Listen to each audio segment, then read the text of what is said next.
ఇక్కడ ఒకటి highlight news ఏంటంటే బీఆర్ఎస్ గెలిస్తే 3 ఏళ్ళు అక్కర్లేదు. జూబ్లీహిల్స్ లో బీఆర్ఎస్ అభ్యర్థిని గెలిపిస్తే ఏమైనా జరగవచ్చు అంటే మీకు ఒకటి క్లియర్గా చెప్తున్నా.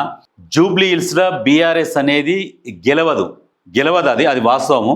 గెలిస్తే కాదు, గెలిచినా ఏం జరగదు. కానీ కాంగ్రెస్ గెలుస్తున్నది. కాంగ్రెస్ గెలిచినాక ఏం జరుగుతుందో నేను చెప్తా క్లియర్గా.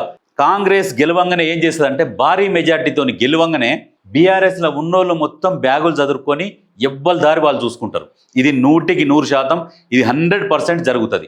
ఎందుకంటే అందరు వెయిట్ చేస్తున్నారు, అరే ఏం జరుగుతుందో చూద్దాం. జూబ్లీహిల్స్ల ఎలక్షన్లల్లో ప్రజలు ఎటువైపు ఉన్నారు, కాంగ్రెస్ వైపు ఉన్నారా బీఆర్ఎస్ వైపు ఉన్నారా అనేది ఒకసారి పరిశీలించుకుందామన్న కొద్దిగా ఆగినారు.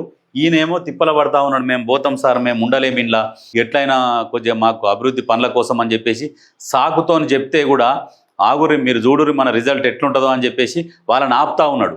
ఇప్పుడు జూబ్లీహిల్స్లో కాంగ్రెస్ గెలవంగానే ఖచ్చితంగా వాళ్ళందరూ చదువుకొని వస్తారు. బీజేపీలో పోయేటోళ్ళు బీజేపీలో పోతారు, కాంగ్రెస్లో పోయేటోళ్ళు కాంగ్రెస్లకు, ఇంకా జాగృతులకు ఎన్లకు పోయేటోళ్ళు అందులోకి పోతారు.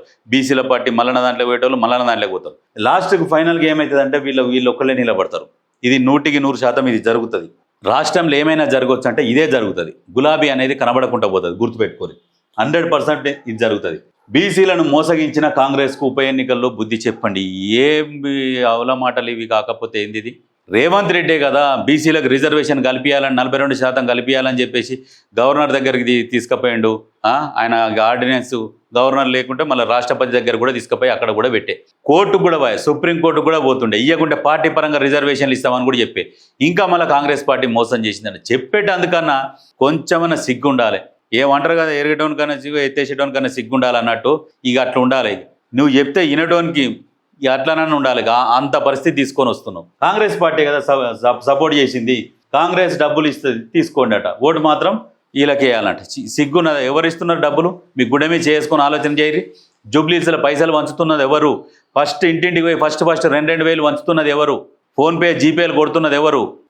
ఫస్ట్ 2,000 తీసుకోరి, తర్వాత మేము ఇస్తామని అంటారు. ఆ ప్రజలు స్వచ్ఛందంగా వచ్చి బయటికి చెప్తున్నారు. చెప్తే ఏమంటారు వీళ్ళు? తీసుకోరి, ఎన్ని ఇస్తే అన్ని తీసుకోరు, అవన్నీ మీ పైసలే, తీసుకోరి అభివృద్ధికి పట్టం కట్టండి అని చెప్తున్నారు వీళ్ళు. ఒకటే మాట, ఇస్తే తీసుకోరి అభివృద్ధికి పట్టం కట్టండి. ఇప్పుడు మేము ఏం చేస్తున్నామో ఆ పథకాలు వస్తున్నాయి కదా మీకు. ప్రతి పథకం ఎవరెవరి ఇండ్లకైతే అందిందో, రేషన్ కార్డులు ఉన్నాయో, సన్న బియ్యం తింటున్నారో వాళ్ళందరూ ఓట్లేయిర్రి. మీరు సన్న బియ్యం వస్తున్నాయి అన్నోళ్ళు అందరూ ఓట్లేయిర్రి చాలు అని చెప్పారు క్లియర్గా. వాళ్ళు ఖుషీగా ఉన్నారు. పాపం కొంతమంది కిరాయిన్లలో ఉండేటోళ్లకు ఏందమ్మా రేవంత్ రెడ్డి పరిపాలన ఎట్లా ఉన్నది అంటే పాపం ఒక ఆమె ఏడుస్తున్నది. సార్ మేము ఎన్నో ఏళ్ల నుంచి ఉంటున్నాం ఇక్కడ, 15 ఏళ్ల నుంచి మాకు రేషన్ కార్డు అనేదే లేదు, కానీ మొన్న రేషన్ కార్డు వచ్చింది సార్ అని రేషన్ కార్డు చూయించుకుంటా ఇట్లా ఏడుస్తున్నది. మాకు సన్నబియ్యం వస్తున్నది సార్, చాలా ఖర్చు తగ్గింది అని చెప్పేసి ఏడుస్తున్నది పాపం. అంటే ఎంత ఉద్వేగానికి లోనవుతున్నారు ఈ సన్నబియ్యము తీసుకునే వాళ్ళు, లబ్ధిదారులు. నిజంగా అటువంటి వాళ్ళు ఈ దొంగలకు ఓటేస్తారా? ఒక్క రేషన్ కార్డు ఇచ్చిరా ఈ దొంగలకు ఓటేస్తారా? ఈ దొంగలు వస్తే మళ్ళీ ఎంత దోసుకుంటారు అని భయపడుతున్నారు జనాలు.